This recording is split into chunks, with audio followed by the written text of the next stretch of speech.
So I got this question during the course of talking about how to build the capacity of your board members to be able to support the organization, in terms of raising money, growing the organization and executing programs.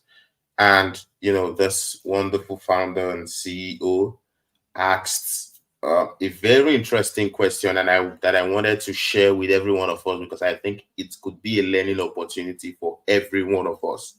So I'm going to read the question and then take my time to answer each step of the question. In that way, provide her answers and also, get all of us to think about this topic in a different way. So the question is, your information is great. I find it hard to get quiet board members to engage even with delegation. Sadly, board members who have no skills want to do things like finance or facilities. With 12 board members and 3 full-time staff, we are stretched. I do think that it is important for smaller nonprofits to have board members spend the day with our staff doing all the tasks the staff member does. The board has no idea all the tasks that go into each project. There are times at board meetings that they criticize the project even though they have done nothing to help with that project. My question is, how often should new officers be elected and when should people retire from the board? Thoughts? So I'm going to answer this question one sentence at a time because it's really packed with a lot of lessons. First, I find it hard to get quiet board members to engage even with delegation. So there are those board members who are usually quiet. And she's saying she finds it hard to get these board members to engage even when they delegate responsibilities to them. So usually at the delegation phase, what we do is we have a conversation. This responsibility that has been delegated to you, how do you intend to make it happen? What support do you need to make it happen? Right? Or is this really the kind of responsibility you really want to do? Is there something else you want to do? Without having that really one-on-one conversation where you're really engaging them on a personal level, you might, delegate something that they really don't want to do, but just have to commit because everybody in the board is committing. So you need to be able to have that one-on-one conversation to ensure that the task you're delegating to them is the right task. And also you need to also have that conversation to ensure that they are having all the tools, the support they need to be able to take and execute that task. The next sentence, sadly, board members who have no skills want to do things like finance or facilities. Now, again, it is down to a one-on-one conversation. What are the areas that you really want to participate in? One thing we've seen is some people may have skills in this area, but they are also passionate about some area that they probably may not be, working full-time around or have, full-time experience on. So if they are really saying we want to take on finances, you should be able to guide them to, support the organization as regards finances. Because if they say that's my strong point, that's something I'm passionate about, you want to be able to guide them to be able, because really running a non-profit is like providing a platform for people to be able to support in their own different ways. Board members are coming in to support, saying this is how I think I can best support. Donors are coming in with money to say this is how they can best support. So your goal is to make your organization that platform where everybody can find a place to support in their own way. And your job, your responsibility is to guide them to be able to do so, systematically, providing them the support. If they need training, if they need coaching, whatever they need to be able to be successful, you need to provide them so that they can help you create results. So with 12 board members and 3 full-time staff was stretched. I'll tell you this. When I saw the numbers at first, I was like, they might not be doing something right. If you have 12 board members and 3 staff, except you have a very big program or project out there that's really stretching you out, if it's just about keeping the organization going and running, I think you have enough people to be able to really get the organization up to the standard you want them to. But again, you all have to come together on a round table to plan out the organization. Sometimes when you get started, right, it's really like everything goes. You're trying everything and you're trying to make everything work. But as you go, you need to be able to make sense of the madness. You need to be able to bring in structure to help you execute. So reading that, I felt to an extent these people may not have structure in place for these results they are looking to create, right? So by putting structures in place, of course, 12 board members and 3 full-time staff can be able to create, a lot of difference in a more comfortable way rather than being stretched out. So what I would say is have your board members and your 3 full-time staff come together on a round table, plan out the organization strategically, how you want each part of the organization to run, delegate responsibilities, have staff members support these board members in the different areas that you've delegated responsibilities to them, equip these board members with the tools and resources they need, set expectations, and then reward them if they are successful, recognize their efforts, celebrate the board's success, and build a board development committee that can be in charge of following up with the welfare of board members. That's how you really create a system that works. If these 12 board members and 3 full-time staff don't come together to plan and then build out, you're most likely going to continue being stretched out and experiencing a stressful organization. I do think that it is important for smaller nonprofits to have board members spend a day with our staff doing all the tasks the staff member does. I think that's a great idea if you really want to bring it in on that level.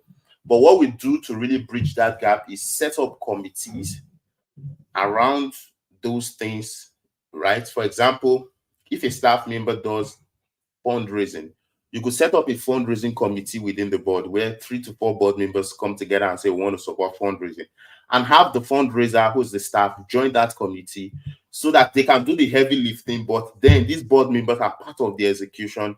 They are part of supporting that, that staff to be able to create results. You could even bring volunteers into that committee. You could bring stakeholders into that committee so that they can all begin to work together towards that goal. By doing that, these board members begin to experience what this staff really go through. So you don't actually have to have a particular day where they get to work together or to take the task off the staff plate. You just need to set up a system where the staff is operating within the ambit of these board members, and then these board members are saying what they are doing. They are providing support in their own way. That way they may empathize towards the situation rather than just being rather than complaining or attacking the project. So the board has no idea all the tasks that go into each project. See, if you have a committee and then, of course, board members join this committee, staffs are within, volunteers, they may have a more understanding on what's going on within the project. There are times at board meetings that they criticize the project, even though they have done nothing to help with that project. So what we do is when you set up a committee, when this committee comes back to the board during the board meeting, the committee reports what's happening within that committee to the board. So the board member who is the chair of that committee, who is in charge of the committee, or some of the board members who are operating within that committee, they come back to report what's being done within that committee to the board. So it's the board members reporting back to the board members, thereby, because then it is now board members saying it. So I think the other board members will really understand what's happening in that area. And then when they report back, they can now ask for further support. This is kind of support we need. This is how we need to, create better results. Also, the board can review the committee's activities during those board meetings. So having that committee system would really save you a lot of stress, especially because when the board members are detached, this is really what happens. And that's why we talked about building their capacity to help you execute and putting those systems in place that holds them accountable, set expectations so that everybody can be a part of it.